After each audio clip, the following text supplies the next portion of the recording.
Hello and welcome to NewsRound, a recap of stories that made headlines during the week.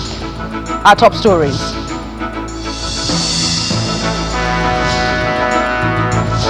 Head of the Civil Service of the Federation, Mrs. Didi Walson-Jack, takes the blame for failing to properly verify documents linked to the controversial Presidential Foreign Investment Promotion Council.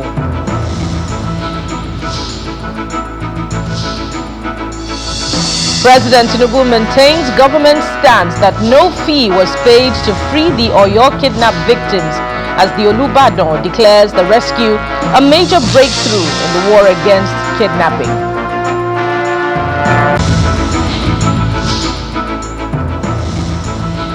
Tragedy strikes in Ogun State as a two-story building sinks into the ground, leaving at least 3 people dead in Ajuwon.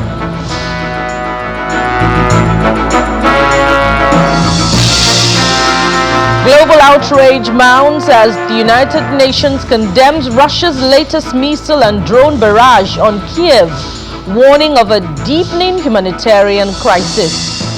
That's NewsRound in view.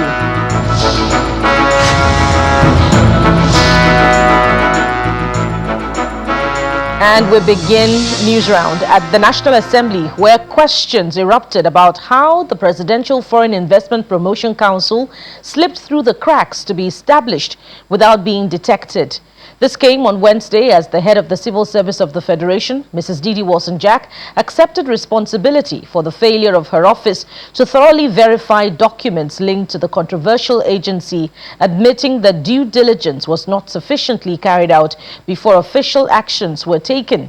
Meanwhile, a Deputy Police Commissioner, Mr. Olufemi Akinola, who represented the Inspector General of Police at the hearing, said the Director General of the Council, Mr. Adeniyi Adeyemi, could not appear before the committee because of a subsisting court order.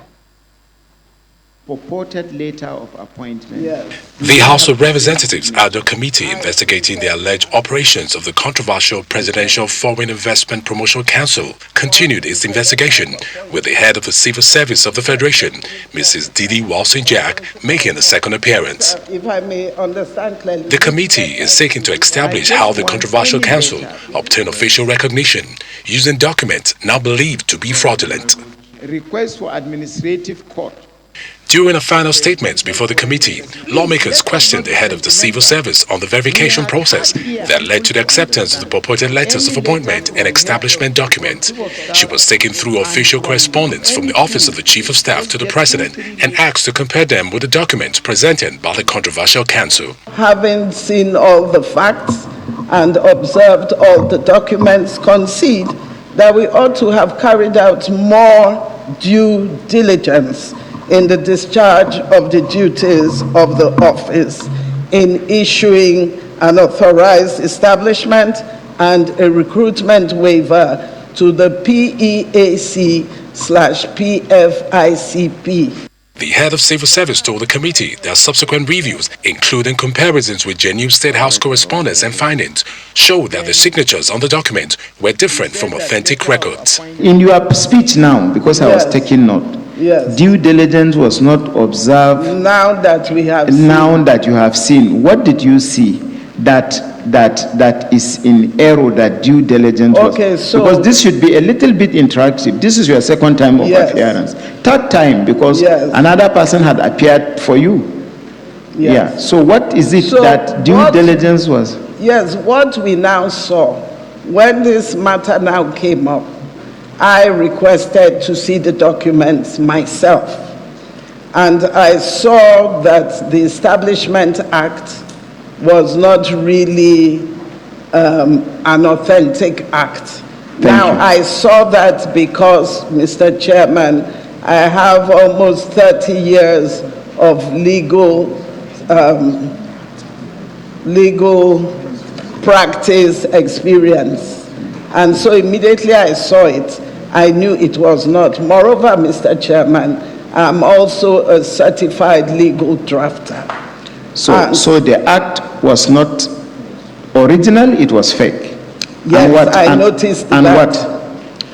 Well, the letter of appointment, I will not be able to say because When I looked at it, it had the State House logo, and I wasn't immediately in a position to compare with other similar letter-headed paper. Everything was done in accordance with the practice in the office, and out of the 88 ministries that were approved, we are really surprised that we were unable to detect the PEAC and PFICP had actually given us a false Establishment Act, and now you have proved a false letter of appointment. So we take all responsibility, and we will definitely see that we review our processes to make them more fraud-proof. Nigerian police. The committee then turned attention to the representative of the Inspector General of Police to explain the absence of the controversial Director General of the Council, Mr. Adeniyi Adeyemi, at the sitting, despite an earlier directive to produce him before the lawmakers. The suspect being held in custody based on a subsisting warrant for him to be detained. And as it is so, in order for us to be able to continue to relate well, we are of the opinion that the Honorable Committee Chairman, as well as the committee members, could avail us a reproduction warrant, sir, for us to be able to produce him. Following the submission, members of the committee adjourned proceedings until next week as the committee continues to review evidence and question key stakeholders regarding the budgetary allocation to the controversial council. Benny Ark, Channels Television News. And the week unfolded with news of the collapse of a two-story structure on Bale Road in Ajunwon area of Ifo local government, Ogun State. And the aftermath of the tragic incident has compelled the demolition of adjoining buildings. On Tuesday, the Ogun State Commissioner for Works and Infrastructure, Mr. Ade Akinsoya, and the Permanent Secretary of the Lagos State Emergency Management Agency, Mr. Olufemi Oke Osanitolu, disclosed this to newsmen at the scene of the disaster.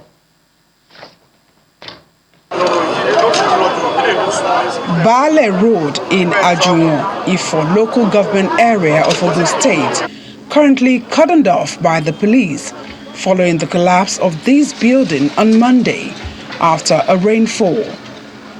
3 lives have been lost so far.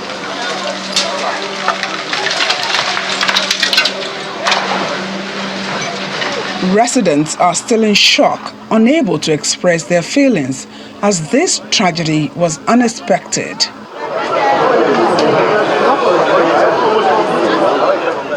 Bukola Oshifuwa's shop is opposite the collapsed building.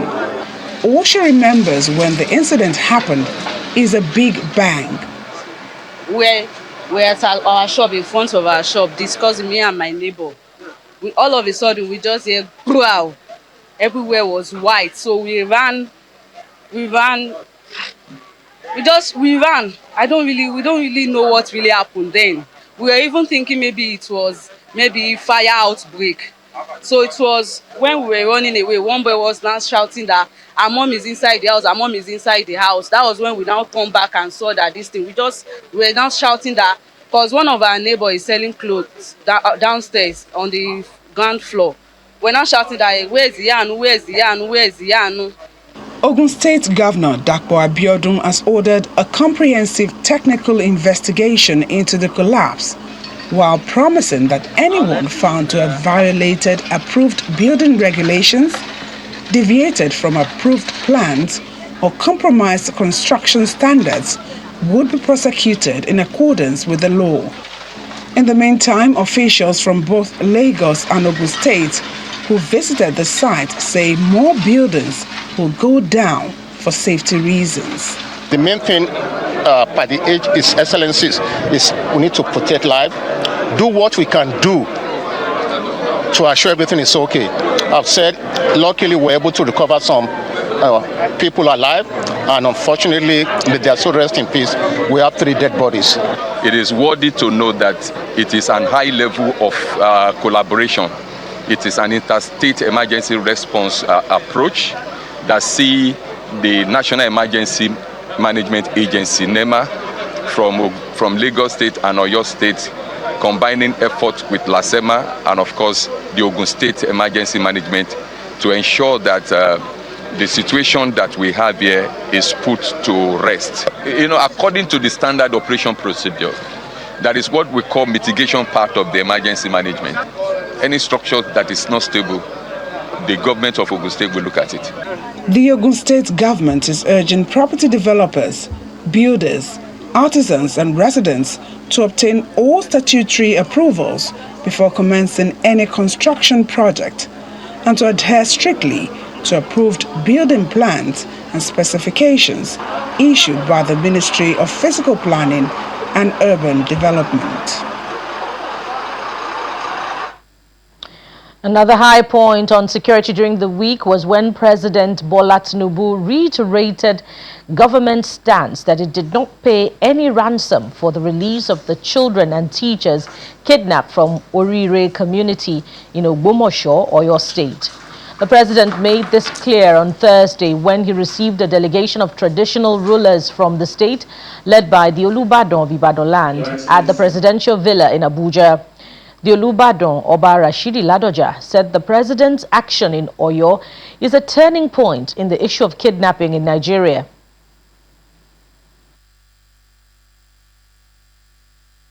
Open our eyes, challenge us to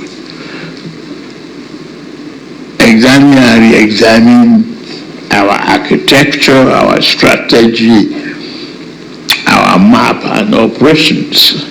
And you would have seen we've given a geographical and numerical answer to the challenges. We are now moving to 12 divisions to shorten the response time, to give that response time the teeth that is needed for us to defeat terrorism and banditry. We refuse to negotiate for ransom, for negotiate. And we said, no deal. We are not going to negotiate with criminals. They committed murder, and we were ready to finish with their families and members of their own communities. So, you have governed before as the governor. You need to help us communicate to these governors to make the economy of operation is high. They should do more to, instead of fly over where there is no numeric traffic, build roads and arteries, network to really enhance the quality of life and accessibility of the security agencies to penetrate those areas. And responding, the president said his administration is learning and moving decisively to defeat terrorism and banditry in Nigeria.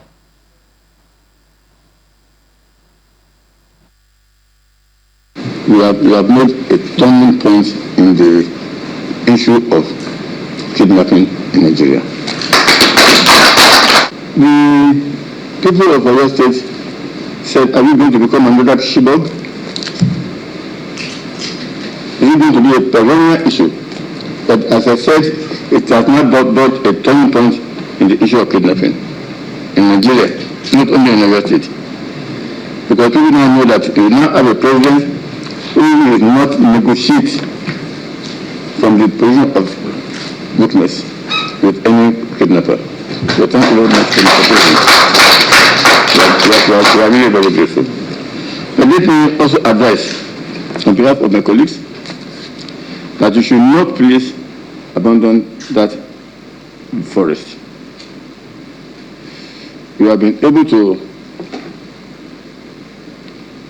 send away all the kidnappers, all the people that were there, that were threats to lives and property of people for your state. You have succeeded in getting them out of the place. But please, let us have the presence of the security agencies there, so that they do not regather. The Olubadan of Ibadan land, the Oba Rashidi Ladoja, describing government's response to the Orire kidnap incident as a turning point in Nigeria's security response. There's more to come on NewsRound as the police confirmed the killing of 2 bandits involved in the attack on a community in Otokpo local government area of Benue State. Details just ahead.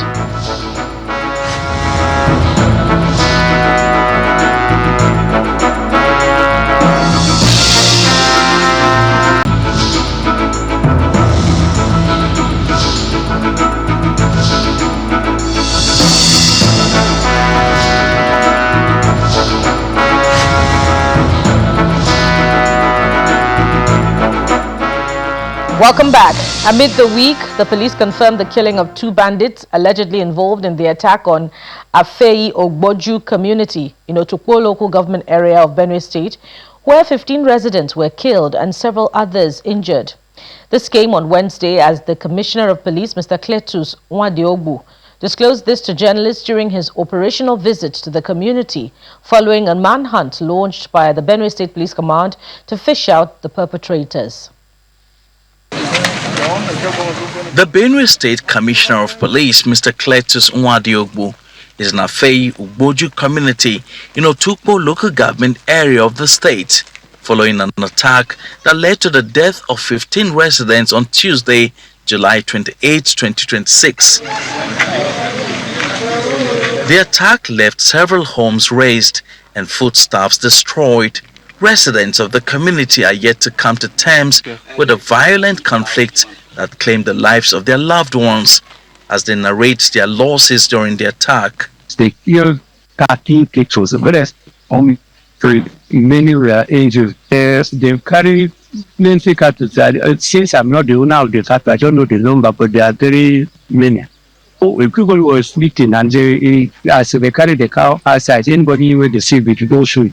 Being carry the cow, because they shoot everywhere. Our only insomnia to run our highs for our last 16. I thank God that they don't kill anybody. Only my property. See my house full of beans, birds, my children's clothes, every. They destroy everything burned down. Yes, many people die. They kill them. Plenty of our village here. Many people uncountable, sir. They have to take action about this thing. I have nothing to do. Only government I'm crying for now is to help. The police commissioner assures members of the community of their safety as he ordered operatives to maintain the trail on the bandits while confirming the death of 2 of the bandits during an exchange of gun battle with operatives. I got information that there was an attack in Afei, so we had to immediately mobilize and move in. On getting there, we discovered that it was cattle rustling.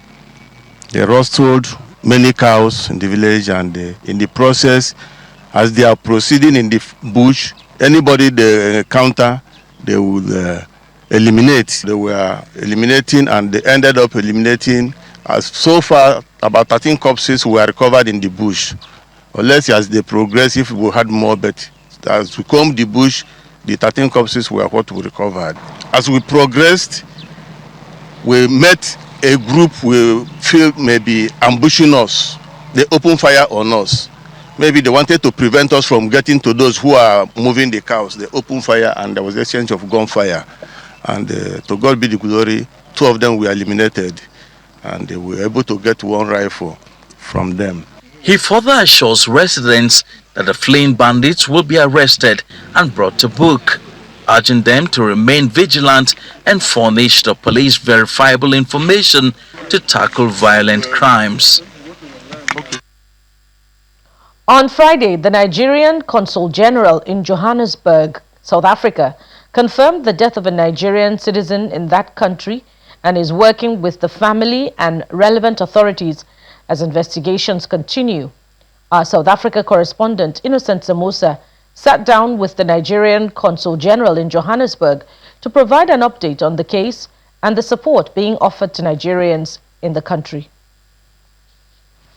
The death of 42-year-old Ibe Chika Simon comes at a time of heightened diplomatic tensions between South Africa and Nigeria, following allegations that Nigerians have been targeted in acts of xenophobic violence. I sat down with Nigeria's Consul General in Johannesburg, Ninikanwa Oke Uche. The case is currently under investigation. We do know we've lost him. We do know he's one of our brothers. And we do know that the circumstances are questionable.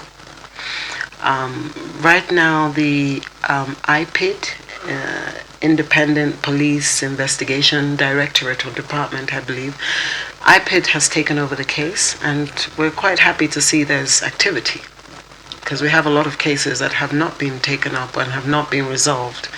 So I think the responsible thing to do is to actually wait for the outcome of their investigation.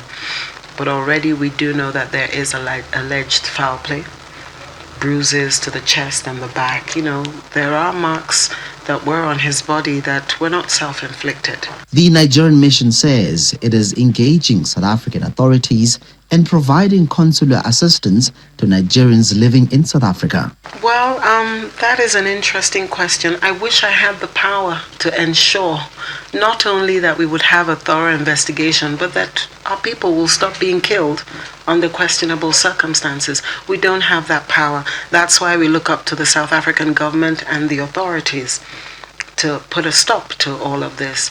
With a heavy heart, she read out the names of Nigerian nationals who lost their lives allegedly at the hands of the police over the years.